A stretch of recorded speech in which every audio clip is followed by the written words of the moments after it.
how do I position myself above this discount brokerage? What is this discount brokerage offering? Because listen, anybody can go out there, take pictures and throw it online. Anybody can do it. It's not hard. It's the expertise that you have behind that is going to make you shine. It's the knowledge of the area. It's the hyper-local kind of thing. And it's the service that you provide.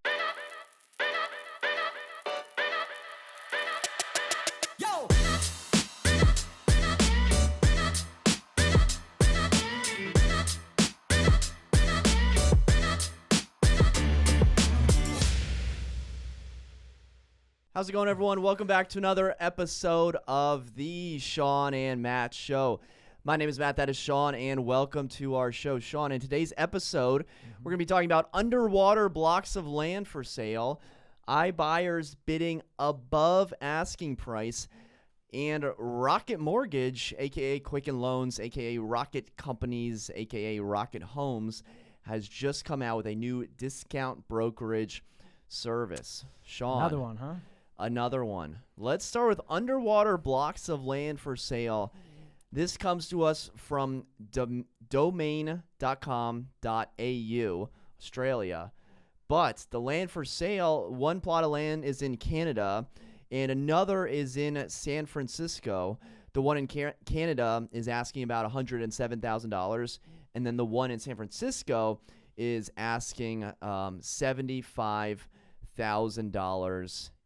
The listing photos are basically just rocks, and there's like a seagull in it, and it's right by the water. You're basically just taking a picture of a lake. Yeah. And that's for sale for $75,000. It's about an acre.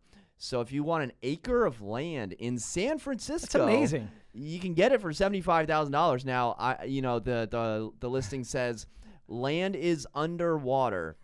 Land, they're not sure what you can build. Seller is unsure if this tide land can be developed into a yacht harbor, houseboat park, a pier, or anything at all. Land can be purchased as a package of 40 parcel land. Shawn, when you hear land for sale that's underwater, what are you thinking? Yeah, my first thought is always like, oh, why would you buy that? I mean, you can't build a house on it.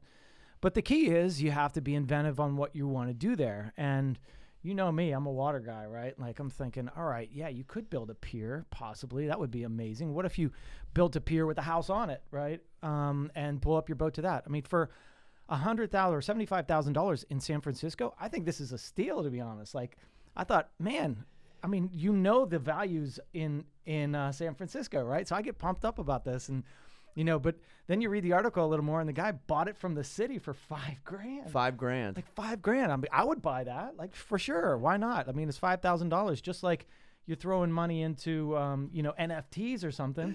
Why would you put it? That was the first thing that came to mind. I'm like, call these H2Os, right? Yeah. For $75,000, you can buy like a crypto punk art of pixelated person like smoking a cigarette.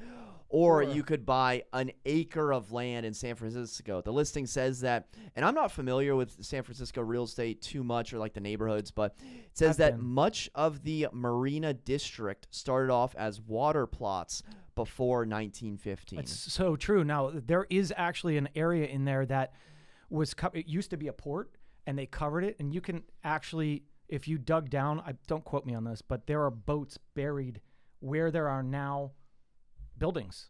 So that was part of San Francisco. So this could be a very good investment for this guy, because in the future, what if it does expand? There's nowhere to go.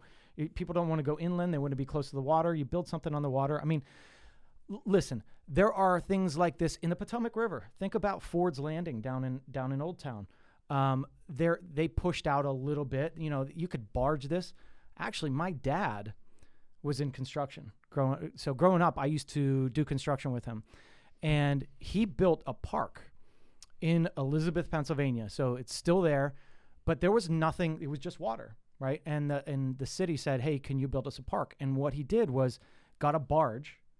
He sunk the barge, filled it with gravel and then land, and then created a parking lot on top of it. So right there, I mean, think about if the city allows you to do this, this could be hugely lucrative. And what if you just created a park, and called it the Matt Leighton Park, and I like the that's sound of that. Part of history right there. I don't know. You want to go in on it? Maybe. Well, when I hear buying land near a body of water, what comes to mind is like South Florida and how people are like, oh, you're an idiot if you buy like near a body of water because, water is rising, land is sinking or whatever. But what about the opposite? What if you just build over the water? Like you see in Dubai, they just create islands. And, maybe that's a bad example because Dubai is unique in that fact of like they have all the money in the world. But you can literally like build like you can barge it. Like that's an incredible story that your dad had and build over it. And I need to check our records, Shawn, because I think we did a video previously about San Francisco and a pier and some sort of thing where they were like building a pier or a pier was sinking. That's what we were talking about. There were boats that were at the old boats, sunken boats that they just kind of like went over. So yeah, that was part of San Francisco's history. And I don't know, I think this is so cool. I would love to check it out. Sit on it. Yeah, buy it and sit on it. I mean, I think for him to buy it for $5,000 is just remarkable to me. That's so cool. So if anybody knows of any water that's for sale, we should look into that. I got to imagine the construction costs of building on an acre of water, not even land, like water is insane. That's probably why. Yeah. But certainly it got my attention as maybe one of the most unique listings in the States right now. Yep. All right, let's move on to our second topic. This comes to us from Inman.com. The title of the article is iBuyers are paying above market and reselling for more, says Mike DelPrete. I hope I'm saying that right. I don't think I am. Home prices are record high. iBuyers are paying above market values for the houses that they buy, but they're also reselling them for more than ever before. And the article, by the way, excellent reporting and excellent statistics in this article. It compares OfferPad, Open Door, and Zillow, basically the three top guns, if you will, for iBuyers, and is mostly concentrated on Phoenix because that's the epicenter of the iBuyer programs where most of the transactions are taking place. And what the article goes on to detail is it compares the purchase price to the AVN, or the automated valuation model. Think Zillow's estimate. And what the article states is that in 2020, let's use OfferPad for an example. OfferPad was offering or going under contract for about 96% of list price. Now in Q2 of 2021, they're around 104 of the list price, or of the AVM. So essentially, they're paying more than what the property is worth. So, with iBuyers, originally when they came onto the scene, I was thinking, okay, distressed sellers, they need to get out and they're going to take a really big haircut and then they're just going to go.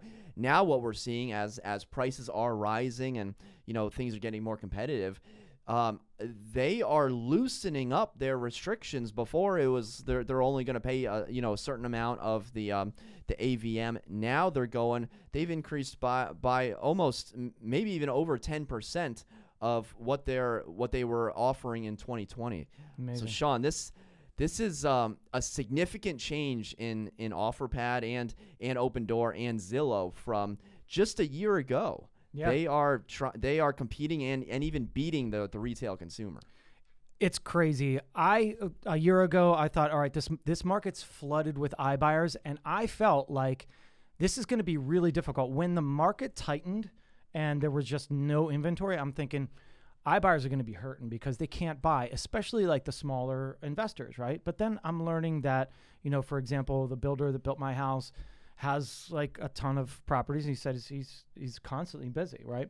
And now these iBuyers are actually buying places for above asking. And one example was right over in Courthouse. Remember the townhouse that you and I went to see? And I was like, they had an offer from, I think it was Redfin offers, above market value. Like I was saying, sir, I don't think I can get this value for you on the open market. I couldn't.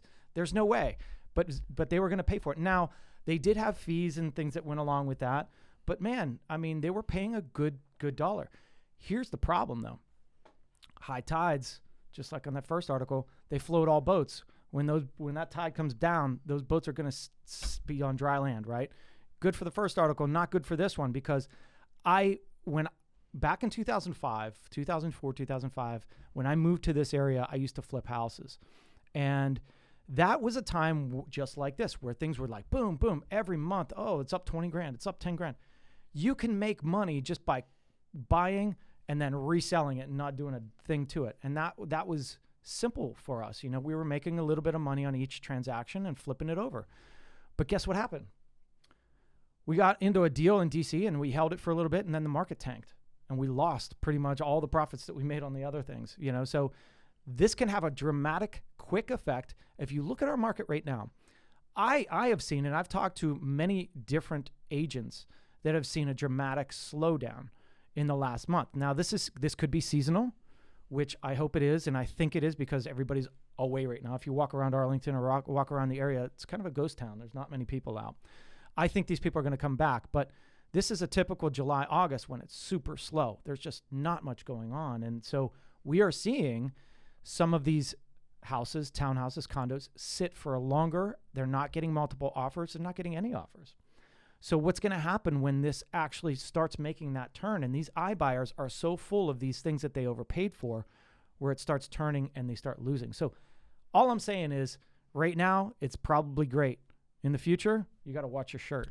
So the iBuyer gamble is essentially, as Shawn said, that the market is moving so fast that they're okay paying a little bit more, because they know that when they go to resell it in a couple weeks, maybe a month, they can get even more for it. And to throw some stats at you, Shawn, in 2021, the price appreciation for iBuyer transactions, think purchase price to relist and sold price, is 8.1%, wow. A record high, up from 4.7% in 2020 and 3.3% for Open Door and Zillow in 2019. So they've almost tripled their gap, that delta between purchasing and selling, in the matter of 2 years. Obviously, market conditions come into play here. That number continues to rise, with Open Door hitting 9.2% price appreciation in May 2021. I wonder, does it say that these listings, that they put money into it? You know, I could see the price variance, but how much are they investing in this? They did put money into it. Yeah. It doesn't say how much they put into it, but to give you an idea, 3.3%, in 2019 on a $250,000 house is about $8,000. But if you compare that to 9.2%, on a $350,000 home, that's about $32,000 of spread. So, with these iBuyer programs, it's like, how much money can they keep losing in order to stay in business? Well, these are billion-dollar companies. Yeah. So, looking back on 2019 and 2020, the answer is a lot, because they are seemingly raking it in on these transactions. And if you had the algorithm, I mean, that's the thing, is they have the algorithms, they have all this data, right, that the normal person or the smaller company wouldn't have. And they're watching this data. They have analysts and everything else going through this stuff. So they have the advantage. They kind of foresee what's going to happen in the future, even though it's almost impossible to do so, but they at least have some data to back it, right? And so they're saying, well, our prediction is that this is going to go up 7% over the next year. So we're buying anything that we can, and we'll overpay for it, right? So that's kind of their thing. And they were right, right? They were right. 2019 to 2021 is completely different. No one could have predicted what happened, but they were with their algorithms, So they analyzed 262 transactions in Phoenix during May and June of 2021. The total hold time is about 2 months. The median price appreciation is 11.5%. Wow. Again, this is the most extreme, hottest market since forever, if you will. That translates to about $39,000 between purchase price and sold price. And then the average days on market is about 9 days. Quick question. If there's any lenders out there that are watching this, if you could post a comment below. There used to be a guideline that said that if you purchase a property, we can't do financing on that property for X amount of days. It could be 30, 60, 90 days. I thought it was like 90 days or something. That's for FHA financing, right? Is it though? There used to be, well, those rules change all the time. So I wonder what it was back then, because I had run into that in the past where, hey, you can't just go around and resell it right away. You have to wait your X days. So what if they're buying in cash? That's different. Yeah. If you're doing a loan, so if that new buyer, you buy it, and the new buyer's doing a loan, one of those stipulations was that you had to wait so many days. That could have been FHA, could have been VA. I don't think it was VA because I didn't see much VA back then. Conventional. I don't know. So if anybody knows the answer to that question, is there a time frame that you have to wait? Was there back in the day that you have to wait to do that loan if it was just purchased by somebody else? It's so interesting that Phoenix is at the center of this because during the financial crisis and housing crisis in 2007, 2008, 2009, they were hit so hard. Yeah. And now it's like the complete opposite. And everyone is, people are fleeing from, I shouldn't say fleeing, people are moving from California and eyeing Phoenix as like, this is the destination. Yeah, and all those people that are moving from California have these inflated price points. And so they're going to Phoenix and they're like, this is nothing. I'll pay whatever, right? So if you're a local Phoenix person, it'd be like us moving back to, my hometown or like. You got to compete with people from California. You got to compete with $1 billion corporation. Like crazy. That is tough as a Phoenix first-time home buyer. Sure is. All right, well, let's move on to our third topic, and this comes to us from Housing Wire, and the article is it's basically a press release. Rocket Mortgage announces a new discount real estate brokerage. Agents would work from Detroit and collect a 1.5% commission from the home sale, company says. So, quick recap. Quicken Loans is now Rocket Mortgage or Rocket Companies. Under Rocket Companies, there's a lot of sub-companies, and Rocket Homes is one of those companies. And essentially, they're building out a discount brokerage to vertically integrate every single, asset and system that they have, including, the lending business and including now a real estate agent's business, a brokerage. And, the way to do that is to come in at the bottom end, like a Redfin, like a Rex, and like Clever. I've never heard of Clever Real Estate, but essentially what the press release says is that they now have a service offered where if you want to save money, you can go directly through them for not only your mortgage, but also your real estate agent. Shawn, this is not Rex. This is not Clever. You haven't heard of Clever. You've heard of Quicken Loans. I have heard of Quicken Loans. This is a major big company offering a significant competitor to Redfin, to Zillow, to us, to everyone in the United States. And it looks like they're just starting in Detroit, but they will be rolling out, assuming, all goes well. So, wow. Rockets leap into the real estate brokerage. What are your initial thoughts on the discount brokerage? Another one, right? Another one comes in and tries to swoop up. Now, my original thought on this was, all right, like a Redfin or like a company that I don't know whether they're going to do this or not, but there's companies out there that real estate agents can join the company and they get paid a salary. All right. And they get small bonuses here and there for, for doing good. And it's basically like you have to get good ratings and you have to be on your phone all the time. Meanwhile, what happens is these big corporations are charging a discount fee, but they're paying their agents a salary. And that salary is nowhere close to what a real estate agent makes, like a normal real estate agent makes. So in turn, what's happening is instead of, letting these agents work hard and make a good amount of money, like a lot of money for busting their butt all the time, the corporation is then making the money, right? So it's like, hey, instead of letting all these smaller people make really good living, we're going to take that away from you. We're going to pay you a salary. Yeah, we're going to use a lot of this money that the corporation's getting to get leads, but then that corporation and their shareholders are going to be making the money and not the guy that's actually running. And that's kind of what drives me crazy because I know what it takes to be in this business. It is not easy. And a lot of those agents are running like crazy and making very little. If I was running all day, all weekend, all week, I better be paid for it, right? I better be making a good salary or a good commission because that takes time away from my family, my life, And, you know, all these other people that want to say, hey, oh, it's so easy to be a real estate agent. Try it. Go try it. It's really difficult. I've had many people come into the industry and leave, and they're like, no way. I just want to go back to my 9 to 5, chill out, relax, have my weekends, that kind of stuff. So the money can be lucrative. The work is hard. These big corporations that do discount brokerage are basically, in my opinion, taking from those smaller guys. Yeah, and I see Rocket Mortgage as just that, as a mortgage company, and what they're trying to do is take over the real estate world. They are also coming up with a soon-to-be-released iBuyer program, and reading directly from the article, Rocket envisions people selling homes through their iBuying platform and then using the company's website app and partner agents to facilitate the purchase of their next house.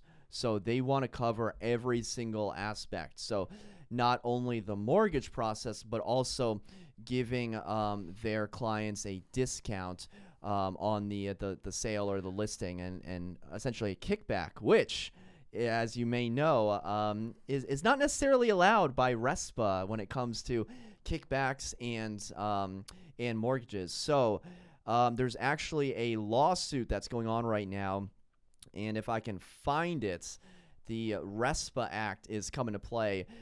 As Inman News flagged, the company spends a lot of money trying to battle this lawsuit by the, let's see, it was one individual that essentially sued Rocket as Dmitry Shipkin of HomeOpenly.com, who claimed the company partakes in illicit kickbacks. So, you know, not essentially sure how how accurate and where that lawsuit is headed and where it is right now. And I think they can handle that hurdle.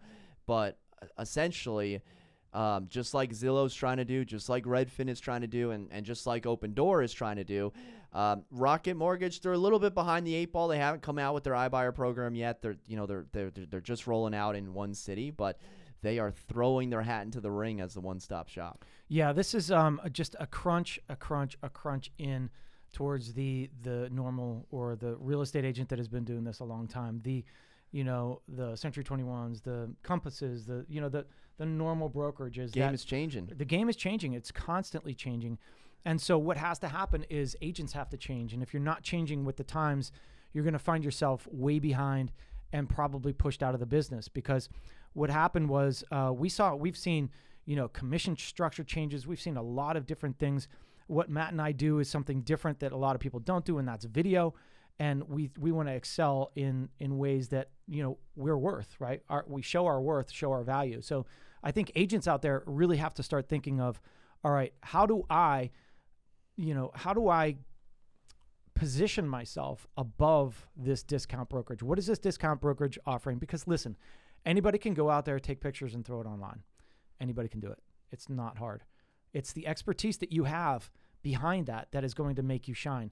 It's the knowledge of the area. It's the hyper-local kind of thing. And it's the service that you provide, right? Every company out there can provide a good service because they have the know-how, right? They have these big, they already have the chain of command basically in their company on how to deal with certain problems. The problem is when you get too big, you can't deal with the little problems on a personal basis because you're too darn big, right? And that's going to be the problem, in my opinion. That's why, hey, you go with the local guy that has been around, that knows what he's doing, that is going to provide the best marketing possible for you. And in the future, you can rely on that person over and over again going forward. Yeah. Rocket Mortgage, we see their advertisements on the Super Bowl. When we're watching the Super Bowl, they advertise during the biggest events in the United States. And, their market cap, Rocket's market cap is $35 billion. So they can lose a lot of money on these discount brokers. It's almost not even about making money on the discount brokerage side. It's essentially keeping the user part of that ecosystem. That's so, right.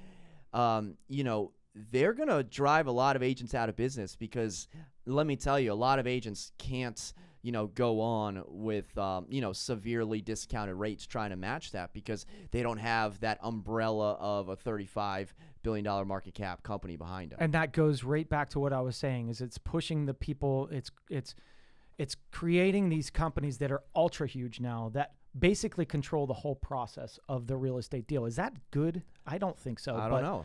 Maybe it is. Maybe it's a nice streamlined process, but in turn, those big corporations are making the money. Their shareholders are making the money. What does the consumer want? I think there's different levels of what consumers want. Well, they want convenience. They definitely want convenience. Some are looking for discount brokerages. Some are looking for service. So it's definitely convenience throughout. But what is convenience? Is convenience so you have your lending, this, that, and the other thing straight through one line? Is that convenient, or is somebody taking advantage of you because you're not figuring out what kind of costs are involved in your lending side of things and everything else? That's why there's so many brokerages out there in real estate and in lending because when somebody does a pre-approval with a lender, what are they going to do? They're probably going to do it with 2 or 3 lenders, and they're going to look at the APR, and they're going to say, all right, well, this one's higher and this one's lower. So some people are going to say, well, I don't want to use Quicken Loans in this instance because XYZ company is getting me a better rate, so I'm going to go there, right? So you have to be careful when these big companies take over. There's a lot of fees that go in there that a lot of people don't realize are in there, and you could be being taken advantage of in that regard. Yeah, I think consumers want convenience, expertise, and maybe negotiation strategies or marketing. And you got to pick cost. So convenience, expertise, and cost, and maybe pick 2 out of those 3. That's probably what you're going to get. Maybe you can give them all 3, but for these large corporations, essentially, there's that cost to convenience. But I see, again, like I've been saying, Open Door, Zillow, Redfin, and now Rocket. This is where the future is going. Where is the money? Follow the money, and that's where we're at. All right, guys, would love to know your comments on this. Shawn and I are going to work on pulling together some money. I don't think we're going to put an offer on this specific piece of water that is also land that is for sale, but we won't not do it either, you know? That's right. That's my new thing, is saying a contradiction. We won't not do it. I'm not trying to do this, but I'm also not trying to do it either. Yeah. iBuyers are now paying over asking price, and then watch out, Rocket Mortgage is coming for you in Detroit as a new discount brokerage. Love to know your thoughts, comments, opinions. Let us know in the comment section below. For Shawn and myself, thank you so much for watching. Until next time, we'll see you then. Take care.